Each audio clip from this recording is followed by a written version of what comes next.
नमस्कार साथियों, गुरु मंत्र में आप सभी का स्वागत है। मैं उमा शंकर जोशी आज आप लोगों के लिए लेकर के आया हूँ हिंदी शिक्षण विधि टेस्ट। मित्रों, हम लोगों ने जो मुहिम शुरू की है उस मुहिम का उद्देश्य तभी सार्थक होगा जब ये वीडियो प्रत्येक परीक्षार्थी के पास पहुँचे। तो मित्रों, जिन लोगों ने मेरा चैनल अभी तक सब्सक्राइब नहीं किया है वो सब्सक्राइब करें और वीडियो को ज़्यादा से ज़्यादा शेयर करें और वीडियो यदि पसंद आता है तो लाइक भी करें। आइए मित्रों, आज हम चर्चा करते हैं। आज का हमारा पहला प्रश्न है, प्रश्न नंबर 1 कि निम्नलिखित में से कौन सा कथन असत्य है। मित्रों, आप लोगों को क्या है, प्रश्न में क्या पूछा गया है? असत्य कथन छांटना है। विकल्प नंबर 1 है मित्रों, भाषा मौखिक या वाचिक प्रतीकों की यादृच्छिक व्यवस्था है। दूसरा विकल्प है मित्रों कि भाषा परस्पर विचार विनिमय एवं सामाजिक क्रियाकलापों का साधन है। मित्रों, तीसरा विकल्प है भाषा सरल से कठिन की ओर प्रवाहित होती है। और मित्रों, चौथा विकल्प है भाषा एक सामाजिक प्रक्रिया है। मित्रों, प्रश्न पूछा गया है असत्य कथन छांटना है। तो मित्रों देखिए, भाषा की जो विशेषता है वो भाषा मौखिक या वाचिक प्रतीकों की यादृच्छिक व्यवस्था है, जैसी इच्छा है वो व्यवस्था है। तो ये कथन बिल्कुल हमारा सत्य है। तो इस प्रश्न का आंसर 1 नंबर नहीं है। मित्रों, दूसरा विकल्प ये भाषा परस्पर विचार विनिमय का साधन है, ये भी कथन सत्य है। सामाजिक क्रियाकलापों का साधन है, ये कथन भी सत्य है। लेकिन प्रश्न में असत्य वाला प्रश्न पूछा गया है, इसलिए ये विकल्प भी हमारा गलत हो गया। मित्रों, तीसरा विकल्प ये भाषा सरल से कठिन की ओर प्रवाहित होती है। तो मित्रों, ये वाला जो कथन है ये सही नहीं है, क्योंकि भाषा सीखने की जो प्रक्रिया है वो सरल से कठिन होती है, लेकिन भाषा की जो प्रकृति है मित्रों वो भाषा पहले कठिन होती है और समझने के आने के बाद में क्या हो जाती है, सरल हो जाती है। तो ये कथन असत्य है, यहाँ पर सत्य नहीं है। मित्रों, चौथा विकल्प है कि भाषा एक सामाजिक प्रक्रिया है। तो हम कहेंगे भाषा बिल्कुल एक सामाजिक प्रक्रिया है। तो ये कथन तो सत्य है, लेकिन प्रश्न में असत्य पूछा गया है, इसलिए हमारा जो प्रश्न नंबर 1 का जो आंसर होगा वो क्या होगा मित्रों? विकल्प नंबर 3। आइए मित्रों, अब हम दूसरे प्रश्न की ओर अग्रसर होते हैं। और मित्रों, हमारा आज का जो दूसरा प्रश्न है वो है प्रश्न नंबर 2 कि भाषा सीखने की प्रक्रिया में जिज्ञासा है। बहुत अच्छा प्रश्न है मित्रों, परीक्षा में बहुत बार पूछा जाता है। मित्रों, भाषा सीखने की जो प्रक्रिया है वो प्रक्रिया का क्रम है कि सबसे पहले जिज्ञासा होती है, फिर अनुकरण होता है और उसके बाद में क्या किया जाता है मित्रों? अभ्यास किया जाता है। तो ये भाषा सीखने का क्रम है। उसमें पूछा गया है कि जिज्ञासा क्या है। मित्रों, विविधता पहला विकल्प है, दूसरा है ध्वनि संकेतों को सुनना और पहचानना, तीसरा विकल्प मित्रों आवृत्ति और चौथा है मित्रों चयन। तो मित्रों, ये जो विविधता और ये जो आवृत्ति और ये जो चयन है ये अभ्यास के अंतर्गत आते हैं। तो मित्रों, ये जो सीखने की जिज्ञासा जो है वो ध्वनि संकेतों को सुनना और पहचानने से ही क्या होती है? जिज्ञासा बढ़ती है। तो यही हमारा क्या होगा? आंसर होगा। तो मित्रों, प्रश्न नंबर 2 का जो आंसर होगा वो क्या होगा? विकल्प नंबर 2। आइए मित्रों, अब हम प्रश्न नंबर 3 की ओर अग्रसर होते हैं। मित्रों, तीसरा प्रश्न है कि भाषाई कौशलों में अभिव्यक्तात्मक कौशल हैं। तो मित्रों, आप लोग पिछले वीडियो में हम लोगों ने सीखा कि भाषा कौशल कितने हैं? 4 हैं। और मित्रों, 4 वो कौन कौन से हैं? सुबोपली के नाम से जाने जाते हैं, यानी कि सुनना, बोलना, पढ़ना और लिखना। तो ये जो 4 कौशल हैं, सुनना, बोलना, पढ़ना और लिखना। तो मित्रों, इसमें सुनना और ये जो पढ़ना है, क्या क्या मित्रों? एक तो सुनना और एक पढ़ना, ये जो 2 हैं मित्रों ये ग्रहणात्मक कौशल हैं, यानी कि इनको हम कहते हैं अवबोधात्मक कौशल। कौन से मित्रों? अवबोध, यानी कि ग्रहणात्मक कौशल हैं, अवबोध वाले कौशल हैं। और मित्रों, ये जो शेष 2 बच गए हैं, एक बोलना और एक लिखना, ये दोनों ही कौशल कौन सा है मित्रों? अभिव्यक्तात्मक कौशल हैं। तो हम कहेंगे कि इस जो भाषा प्रश्न नंबर 3 पूछा गया है कि भाषाई कौशलों में अभिव्यक्तात्मक कौशल हैं, तो विकल्प नंबर 1 है सुनना और लिखना, तो मित्रों ये गलत हो गया। विकल्प नंबर 2 है बोलना और लिखना, तो मित्रों ये हमारा विकल्प सही हो गया। विकल्प नंबर 3 है बोलना पढ़ना, तो ये भी गलत हो गया। और सुनना पढ़ना, ये विकल्प भी हमारा क्या हो गया? गलत हो गया। तो हम कहेंगे कि जो प्रश्न नंबर 3 है उसका आंसर क्या होगा मित्रों? विकल्प नंबर 2।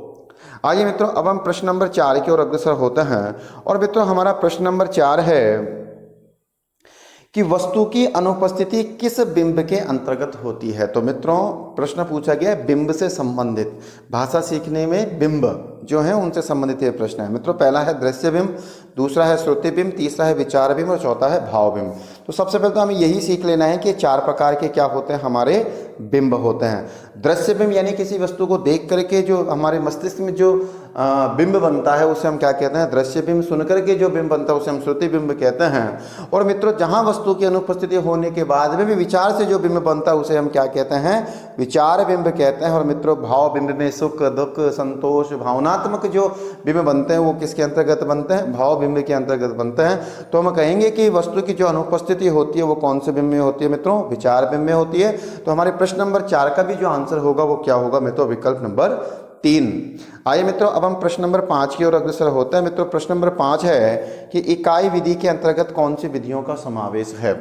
तो मित्रों जो इकाई विधि है, इकाई विधि आप लोग जानते हैं कि छोटे छोटे खंडों में टुकड़ों में बांट करके विषय वस्तु को क्या किया जाता है, प्रदर्शित किया जाता है। तो मित्रों ये एक योजना और उसमें जो आने वाली समस्या विधि है, इन दोनों विधियों के अंतर्गत ही कौन सी विधि का निर्माण होता है, इकाई विधि का होता है। मित्रों दूसरा विकल्प है सहयोग विधि तथा प्रयोग विधि। तो हम जानते हैं कि सहयोग विधि और प्रयोग विधि है ये कौन सी पद्धति, आगमन पद्धति के अंतर्गत समाहित होती है। सिद्धांत विधि और जो सूत्र विधि है मित्रों ये निगमन विधि के अंतर्गत समावेशित होती हैं। और मित्रों ये जो पाठ्य पुस्तक और उपकरण विधि है ये तो अलग अलग दोनों विधियां हैं। ये उपकरण विधि को हम भाषा यंत्र विधि के नाम से भी जानते हैं, पाठ्य पुस्तक विधि बिल्कुल अलग है। ये सूत्र विधि के साथ चलने वाली विधि होती है पाठ्य पुस्तक विधि, निगमन विधि के अंतर्गत आने वाली होती हैं। तो मित्रों हमारे जो प्रश्न का आंसर है वो क्या होगा, विकल्प नंबर 1 होगा कि इकाई विधि के अंतर्गत एक तो योजना विधि आती है और दूसरी कौन सी आती है मित्रों, समस्या विधि। तो इन दोनों विधियों से मिलकर के कौन सी विधि बनती है, इकाई विधि बनती है।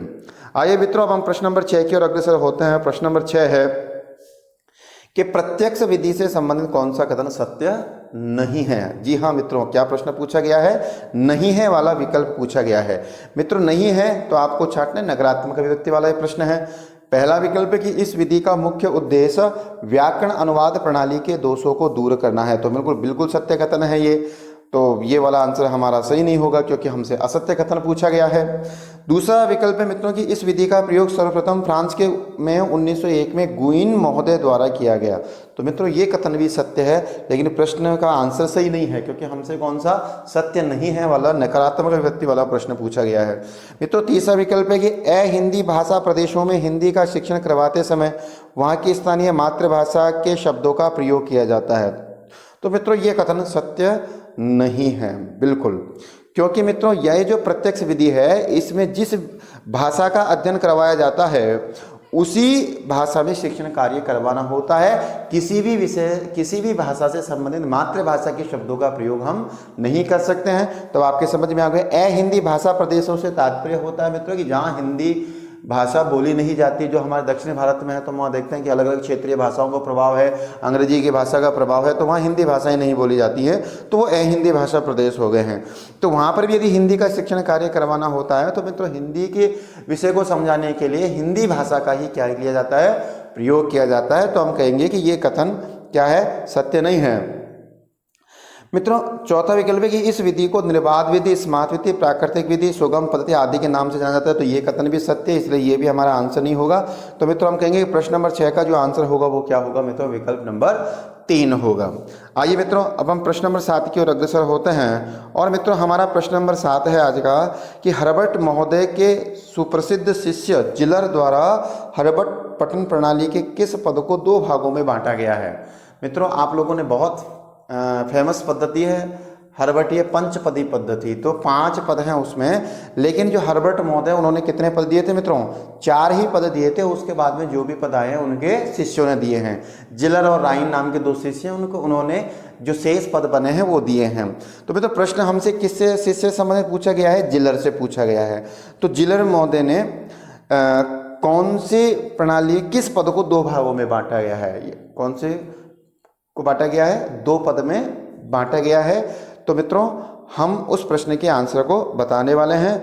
तो मित्रों लेकिन ये प्रश्न जो है उससे पहले हमें ये जानना चाहिए कि हर्बर्ट जो महोदय हैं उन्होंने 4 प्रकार के पद बताए हैं। कितने प्रकार के बताए मित्रों, 4 प्रकार के पद बताए हैं। संबद्धता भी है, व्यवस्था भी है, विधि भी है, स्पष्टता है। तो मित्रों हम ये बता रहे थे कि हर्बर्ट महोदय ने कितने पद दिए हैं, 4 पद दिए हैं मित्रों। उसमें नंबर 1 यदि क्रम की बात करते तो मित्रों नंबर 1 है आता है उसमें स्पष्टता, और मित्रों नंबर 2 जो आएगा उसमें आएगा संबद्धता, मित्रों नंबर 3 आएगा व्यवस्था और मित्रों नंबर 4 आएगा विधि। मित्रों यानी कि स्पष्टता से तात्पर्य हो गया है कि स्पष्ट रूप से पाठ्य सामग्री प्रस्तुत की जाए। उसके बाद में मित्रों बालक के पूर्व ज्ञान से क्या किया जाए, संबंध बनाया जाए। व्यवस्था की जाए तो मित्रों व्यवस्था पूर्व ज्ञान और पाठ्य वस्तु का युक्तियुक्त संगत क्रम से स्थापित करना ही क्या है, व्यवस्था है। और मित्रों विधि से तात्पर्य क्या है कि छात्र नवीन परिस्थितियों में भी उसका क्या कर सके, प्रयोग कर सके। तो हर्बर्ट महोदय ने ये 4 पद दिए थे। अब मित्रों प्रश्न ये है कि जो जिलर महोदय हैं इन्होंने ये जो स्पष्टता पद है, इस स्पष्टता पद को मित्रों कितने भागों में बांट दिया है, 2 भागों में बांट दिया है। नंबर 1 को उन्होंने नाम दे दिया प्रस्तावना और मित्रों नंबर 2 जो है उनका नाम दिया उन्होंने प्रस्तुतिकरण। क्या नाम दिया, प्रस्तुतिकरण। एक तो प्रस्तावना, दूसरा क्या है मित्रों, प्रस्तुतिकरण। तो ये जो स्पष्टता पद है इस स्पष्टता पद को ही कितने भागों में बांट दिया मित्रों, 2 भागों में बांट दिया। तो ये जो बांटने वाले थे ये कौन थे मित्रों, जिलर महोदय थे।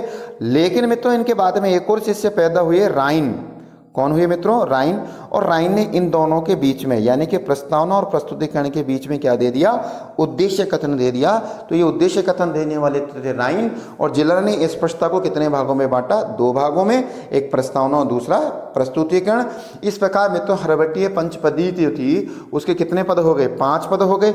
इसमें नंबर 1 पूर्व तैयारी हो गया, उसमें प्रस्तावना और उद्देश्य कथन आ गए मित्रों। उसके बाद में प्रस्तुतिकरण जो स्पष्टता के अंतर्गत रखा गया। तीसरा मित्रों रखा गया है तुलना जो संबद्धता के अंतर्गत, सामान्यीकरण को व्यवस्था के अंतर्गत रखा गया। और मित्रों अंत में प्रयोग को किसके अंतर्गत रखा गया, विधि के अंतर्गत रखा गया।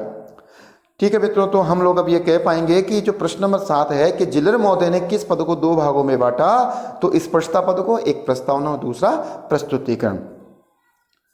आइए मित्रों अब हम अगले प्रश्न की ओर अग्रसर होते हैं। मित्रों हमारा अगला जो प्रश्न है वो है प्रश्न नंबर 8। और प्रश्न नंबर 8 है कि अध्यापक द्वारा किसी विषय का पाठ पढ़ाने से पूर्व उस विषय की गई तैयारी को कहते हैं। बहुत अच्छा प्रश्न है मित्रों कि अध्यापक द्वारा कोई विषय वस्तु का पाठ पढ़ाने से पहले उस विषय की जो की गई तैयारी है उसको क्या कहेंगे मित्रों। पहला विकल्प है दैनिक पाठ्य योजना, दूसरा है साप्ताहिक, तीसरा है मासिक और चौथा है वार्षिक पाठ्य योजना। तो मित्रों वार्षिक पाठ्य योजना जो है वो तो वर्ष के लिए बनती है, तो ये हमारा आंसर सही नहीं है क्योंकि एक ही विषय वर्ष के अंत तक नहीं पढ़ाया जाता है। मित्रों मासिक पाठ्य योजना भी नहीं होगी, साप्ताहिक पाठ्य योजना भी नहीं होगी, वो क्या होगी मित्रों, दैनिक पाठ्य योजना। तो हम कहेंगे कि जो प्रश्न नंबर 8 है उसका हमारा जो आंसर होगा वो क्या होगा मित्रों, विकल्प नंबर 1 होगा। आइए मित्रों अब हम अगले प्रश्न की ओर अग्रसर होते हैं। और मित्रों हमारा अगला प्रश्न है प्रश्न नंबर 9 कि कविता शिक्षण का मुख्य उद्देश्य है। पहला विकल्प है शब्दार्थ बोध, दूसरा है मनोरंजन, तीसरा है ज्ञान दक्षता, चौथा है सौंदर्यानुभूति। तो मित्रों जो कविता शिक्षण है उसका जो मुख्य उद्देश्य होता है वो क्या होता है, रसानुभूति या सौंदर्यानुभूति। तो हम कहेंगे कि प्रश्न नंबर 9 का जो आंसर होगा वो क्या होगा मित्रों, विकल्प नंबर 4। तो आइए मित्रों अब आज के हम अंतिम प्रश्न की ओर अग्रसर होते हैं। और मित्रों हमारा अंतिम प्रश्न है कि बोध प्रश्न पूछना अधिक उपयोगी है। जी हाँ मित्रों, आप पाठ्य योजना बनाते हैं, शिक्षक जो पाठ्य योजना बनाता है उसमें बोध प्रश्नों का समावेश भी होता है। तो बोध प्रश्नों का समावेश क्यों किया जाता है और उनका समावेश यानी पूछने का जो अत्यधिक महत्व कब होता है। तो मित्रों पहला विकल्प है पाठ के प्रारंभ में, दूसरा है प्रत्येक क्षण की समाप्ति पर, तीसरा है पाठ के विकास में, चौथा है पुनरावृत्ति के समय। तो मित्रों पाठ के प्रारंभ में नहीं होगा क्योंकि बोध प्रश्न जब विषय ही प्रस्तुत नहीं हुआ तो पाठ के प्रारंभ में होना संभव ही नहीं है। पाठ के प्रारंभ में तो हम प्रस्तावना प्रश्न पूछे जाते हैं जो पूर्व ज्ञान से नूतन ज्ञान को जोड़ने का कार्य करते हैं। मित्रों प्रत्येक क्षण की समाप्ति पर भी नहीं हो सकता है क्योंकि प्रत्येक क्षण की समाप्ति पर मूल्यांकन प्रश्न पूछे जाते हैं, बोध प्रश्न नहीं। इसके बाद मित्रों पाठ के विकास में और पुनरावृत्ति के समय, तो मित्रों पुनरावृत्ति के समय भी नहीं पूछे जाते। बोध प्रश्न हमेशा कब पूछे जाते हैं, पाठ के विकास में पूछे जाते हैं और वही पूछना इनका क्या माना जाता है मित्रों, अधिक उपयोगी माना जाता है। आशा है मित्रों आपको ये वीडियो अच्छा लगा होगा। यदि आपको ये वीडियो अच्छा लगे तो लाइक का बटन दबाएं और वीडियो को ज़्यादा से ज़्यादा शेयर करें।